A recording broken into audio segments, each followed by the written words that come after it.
जय हिंद आप सभी को।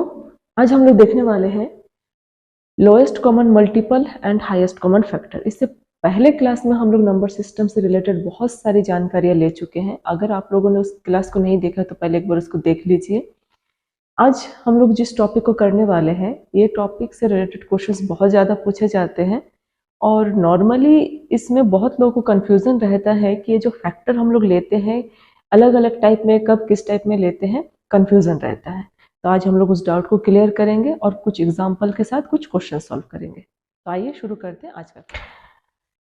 Lowest common multiple and highest common factor. ठीक, मल्टीपल और फैक्टर इस दोनों से रिलेटेड होके जो है इन दोनों की वैल्यू को हम लोग डिफाइन करेंगे और इन दोनों में कुछ कॉमन रहेगा। अगर कॉमन की बात आ रही है तो जाहिर सी बात है यहाँ पे ऐसे दो नंबर लिए जाएंगे जो क्या रहेगा, कॉमन रहेगा, और उसमें जो हाईएस्ट वैल्यू रहेगी वो हाईएस्ट कॉमन फैक्टर हो जाएगा और मल्टीपल के कॉमन में जो लोएस्ट वैल्यू रहेगी वो हो जाएगा लोएस्ट कॉमन मल्टीपल। तो आगे बढ़ने से पहले हम लोग दो टर्म को देख लेते हैं, इन दोनों को समझना बहुत जरूरी है। फैक्टर या गुणनखंड किसे कहा जाता है? फैक्टर या गुणनखंड का मतलब हो जाता है कोई भी एक नंबर ले लेते हैं हम लोग, जैसे 30। अब इस 30 को कौन कौन सा नंबर है जो कि डिवाइड कर सकता है? ठीक, कंप्लीटली डिवाइड होना चाहिए।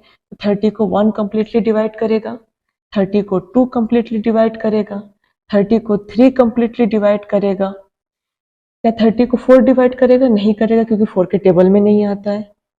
फिर आ जाएगा 5, उसके बाद 30 को जो है 6 कंप्लीटली डिवाइड करेगा, उसके बाद 30 को कंप्लीटली डिवाइड करेगा 10, उसके बाद इसको करेगा 15 और फिर हो जाएगा 30। अगर जिस नंबर का हम लोग फैक्टर निकाल रहे हैं एक बार हाफ, उसका हाफ वैल्यू अगर आ जाता है उसके बाद कंप्लीटली वही वैल्यू ही आता है और दूसरी वैल्यू आने के चांसेस वैसे भी नहीं है। ठीक, तो ये जो 1 2 3 5 6 10 15 30 है, ये पूरे नंबर 30 को जो है कंप्लीटली डिवाइड कर रहा है। तो जो 30 को या किसी भी नंबर को कंप्लीटली डिवाइड करे वो हो जाता है उसका फैक्टर। अब आते हैं हम लोग मल्टीपल में, जिसको गुणज कहा जाता है। मल्टीपल का मतलब हो जाएगा, वैसे भी इसके वर्ड से समझ में आ जा रहा है कि मल्टीपल बढ़ता जा रहा है। मतलब एक नंबर ले लेते हैं, जैसे मैं 30 को ही ले लेती हूँ। अब 30 का अगर हम लोग गुणज या मल्टीपल्स लेते हैं, इसका मतलब ये हो गया कि 30 में नेचुरल नंबर को लेके हम लोग मल्टीपल करते जाएंगे। ठीक, कुछ इस तरीके से हो जाएगा। 30 को 31 जा 30, 32 जा 60, 33 जा 90, इस तरीके से ये वाला टर्म जो है बढ़ता जाएगा। 150, उसके बाद हो जाएगा 180, उसके बाद हो जाएगा 210। कंटिन्यू ये वाला टर्म जो है अनंत तक बढ़ता जाएगा, इनफाइनाइट टर्म तक बढ़ता जाएगा। ठीक, मल्टीपल में मल्टीपल टर्म्स होते जा रहे, तो जाहिर सी बात है मल्टीपल टर्म्स की कहीं पे भी एंडिंग नहीं हो रही, क्योंकि नेचुरल नंबर की कहीं पे एंडिंग नहीं हो रही और वही नंबर इसके साथ मल्टीपल हो रहा है, तो जाहिर सी बात है वो इनफाइनाइट टर्म तक जाएगा। और फैक्टर ले रहे तो फैक्टर ये होता है कि उस नंबर को वो पूरे नंबर कंप्लीटली डिवाइड करे, वही उसका फैक्टर होता है। तो फैक्टर एंडिंग हो जाता है अपने पे ही, जबकि मल्टीपल या गुणज शुरू होता है अपने से और वो अंत तक बढ़ता जाता है। इसकी कोई एंडिंग पॉइंट भी फैक्टर। तो अगर मैं 16 का फैक्टर निकालूं तो 16 का फैक्टर क्या हो जाएगा? 1 2 3 नहीं जाएगा, 4 5 नहीं जाएगा, 6 नहीं जाएगा, 7 नहीं जाएगा, फिर 8, उसके बाद 9 नहीं जाएगा, उसके बाद डायरेक्ट जाएगा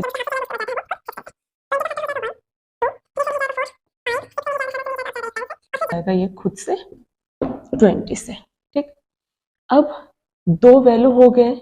अब दो वैल्यू में कॉमन क्या क्या है? 1 कॉमन है, 2 कॉमन है और 3 कॉमन है। कॉमन का मतलब हो गया जो दोनों में है। उसके बाद ना 8 इसमें है बट इसमें नहीं है, 16 इसमें है बट इसमें नहीं है, बाकी इसमें जो है वो भी इसमें नहीं है, जितने थे वो कॉमन हो गए। अब ये तो कॉमन वैल्यू हो गया, लेकिन 1 से कॉमन ज्यादा बड़ा कौन हो जा रहा है? 2, और 2 से ज्यादा बड़ा कॉमन कौन हो जा रहा है? 4।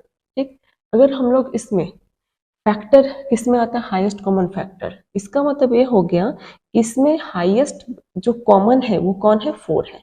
हाईएस्ट जो कॉमन है, हाईएस्ट कॉमन जो है 4 है, तो हाईएस्ट कॉमन ही जो है फैक्टर हो जा रहा है इन 16 और 20 का। ठीक, अब आते हैं हम लोग मल्टीपल में। अगर हम लोग मल्टीपल लेते हैं तो मल्टीपल में मैं ले लेती हूँ, सपोज ले लेते हैं 4 और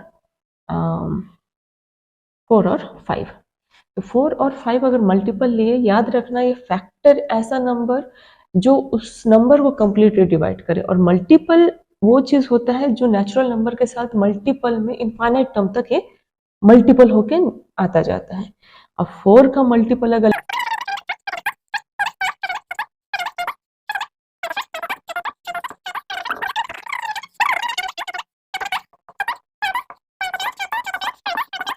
ये जो है इस तरीके से ये भी अनंत तक बढ़ता जा रहा है। अब इसमें हम लोग क्या देख रहे हैं, इसमें कॉमन कौन कौन सी वैल्यू है। तो अगर इसमें हम लोग कॉमन देखते हैं, इसमें कॉमन हो जा रहा है 20, ठीक। उसमें और आगे अगर हम लोग बढ़ते जाते हैं तो आगे बढ़ते हुए स्टेप में आ जाएगा 40, ठीक। और जाहिर सी बात है आगे और हम लोग जब मल्टीपल लेते जा रहे हैं तो कहीं ना कहीं और एक ऐसा स्टेज आएगा जहां पे दोनों नंबर में उसके मल्टीपल्स जो है कॉमन होंगे। अब इसमें जाहिर सी बात है जब अपने को अनंत तक कॉमन वैल्यू मिलता जा रहा है तो हम लोग अनंत तक की वैल्यू ना लेके यहाँ पे लिया जाता है इसका लोएस्ट। ये तो सबसे छोटी वैल्यू हो गई जो इन दोनों से डिवाइड हो रहा है। यहाँ पे ध्यान देने वाली बात है, ये जो कॉमन वैल्यू आया है 20, ये दोनों 20 4 से और 5 से कंप्लीटली जो है डिवाइड होता है, ठीक। और यहाँ पे जो नंबर आया है हम लोग 4 ले रहे, ये 4 इनको डिवाइड करता है। यहाँ पे ये कॉमन वैल्यू इस फैक्ट जिस वैल्यू का हम लोग कॉमन फैक्टर निकाल रहे हैं उसको कंप्लीटली डिवाइड करता है, और यहाँ पे जो कॉमन वैल्यू आया है वो दिए गए नंबर उनको कंप्लीटली जो है डिवाइड करता है। तो यहाँ पे ये लोएस्ट वैल्यू हो जाएगा, और कॉमन है तो ये हो जाएगा लोएस्ट कॉमन, और ये मल्टीपल से निकला हुआ है तो लोएस्ट कॉमन मल्टीपल यहाँ पे हो जाएगा 20। तो आप लोग को समझ में आ गया होगा हम लोग जो फैक्टर और मल्टीपल्स जो यूज करके हम लोग highest common factor lowest common multiple निकाले हैं वो कॉन्सेप्ट क्या है यहाँ पे, ठीक। हालांकि अगर हम लोग को बेसिक समझ में नहीं आता है तो हम लोग शॉर्टकट नहीं जा सकते। अगर हम लोग किसी भी कॉम्पिटिशन एग्जाम के लिए ट्रिक लेते हैं शॉर्टकट लेते हैं, लेकिन हम लोग को तभी वो शॉर्टकट और ट्रिक पता रहेगा जब हम लोग को लॉन्ग कट उसका रास्ता पता है। अगर हम लोग को किसी शॉर्टकट गली में जाना है तो पहले हम लोग को उस गली के पूरे चप्पा चप्पा पता होना चाहिए, तभी हम लोग उस गली के जो है शॉर्टकट जा सकते हैं, अदरवाइज नहीं जा सकते। तो ये बेसिक कॉन्सेप्ट था और इसको लिस्टिंग मेथड भी कहा जाता है। अभी हम लोग देखते हैं जिस मेथड में हम लोग जो है इस फैक्टर को निकालते हैं, लेकिन आप लोग थोड़ा पेशेंस बना के रखिए क्योंकि समझना बहुत ज़रूरी है। ये कोई रील नहीं है कि बहुत शॉर्ट में बन जाए, ठीक। अब निकालते हैं हम लोग लोएस्ट कॉमन मल्टीपल। अब लोएस्ट कॉमन मल्टीपल जब निकालते हैं तो यहाँ पे जो नंबर लेंगे इन दोनों में जो है कम्प्लीटली 2 8 16 और 2 10 20, दोनों में 2 से फिर से जाएगा 2 4 8, इसमें भी 2 5 10 और 5, ठीक। तो ये जो है 2 से जाएगा, तो अगर ये जाता है तो लेंगे, अगर ये नहीं जाता तो इसको एज इट इज रख लेंगे 2 2 4 5। ये फिर से 2 से जाएगा 2 1 2 और 5 नहीं जा रहा। अब 5 जो है प्राइम नंबर है और इसको 5 से ही लेना पड़ेगा, और इसको हम लोग को तब तक सॉल्व करना है जब तक कि 1 नहीं आ जाए। भले एक में जाएगा और एक में नहीं जाएगा फिर भी हम लोग को वो नंबर लेना है, तभी हम लोग लोएस्ट को लेते हैं। जो यहाँ पे फैक्टर आया है ये फैक्टर प्राइम फैक्टर ही आएंगे।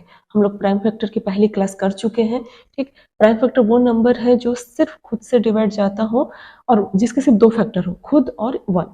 यहाँ पे लिखना है जो फैक्टर यहाँ पे आए हैं 2 into 2 into 2 into 2 into 5, 2 2 4, 4 2 8, 8 2 16, 16 5 80।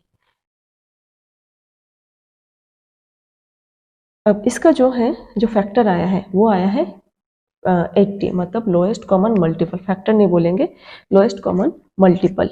Lowest common multiple इसका आ गया है 80।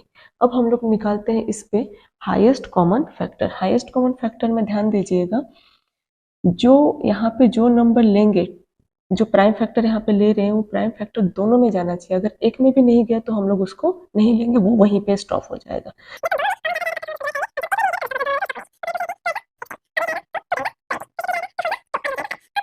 है 5 खुद एक प्राइम नंबर है तो जाहिर सी बात है 5 5 से ही जाएगा, लेकिन इसमें 5 की जरूरत नहीं है। इसमें ज़रूरत है 2 की, लेकिन इसमें 2 की ज़रूरत नहीं है, तो ये और आगे नहीं बढ़ेगा। तो इसमें जो है हाईएस्ट कॉमन फैक्टर निकल गया है 2 × 2 = 4। 2 × 2 = 4। तो ये हो गया इसका हाईएस्ट कॉमन फैक्टर और ये हो गया इसका लोएस्ट कॉमन मल्टीपल। ठीक, अब आइए हम लोग देखते हैं। ये तो हम लोग को पता चल गया कि लोएस्ट कॉमन मल्टीपल और हाईएस्ट कॉमन फैक्टर क्या है। अब इससे रिलेटेड कुछ क्वेश्चन जिससे हम लोग का थोड़ा डाउट भी क्लियर हो जाएगा। What would be the highest common factor for two consecutive number? Consecutive number का मतलब हो जाता है क्रमागत, मतलब एक के बाद एक। 1 के बाद 2 ये कॉन्सिक्यूटिव हो जाएगा।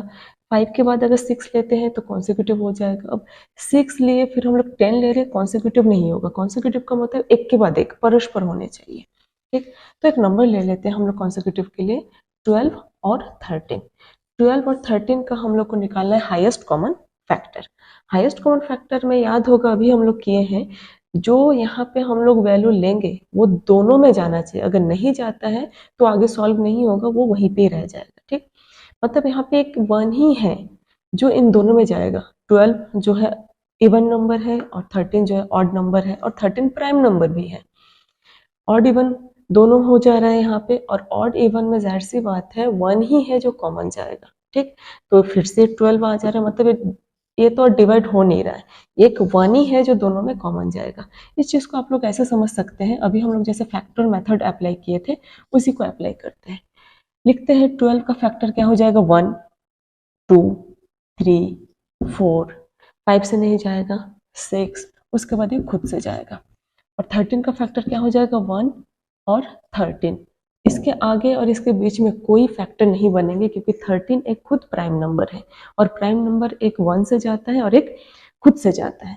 अब इसमें हम लोग देखते हैं कंपेयर करके क्या कॉमन वैल्यू है। इसमें कॉमन वैल्यू कोई कुछ नहीं है, सिर्फ 1 को छोड़ के, तो हाईएस्ट कॉमन फैक्टर हो जाएगा 1। इसका मतलब ये हो गया कोई भी कॉन्सिक्यूटिव नंबर ले लो, हम लोग लाख करोड़ किसी में भी ले लेते हैं कॉन्सिक्यूटिव नंबर, उसका हाईएस्ट कॉमन फैक्टर हमेशा 1 ही आना है, 1 के अलावा कुछ और नेक्स्ट वीडियो में देखेंगे। तब तक के लिए जय हिंद।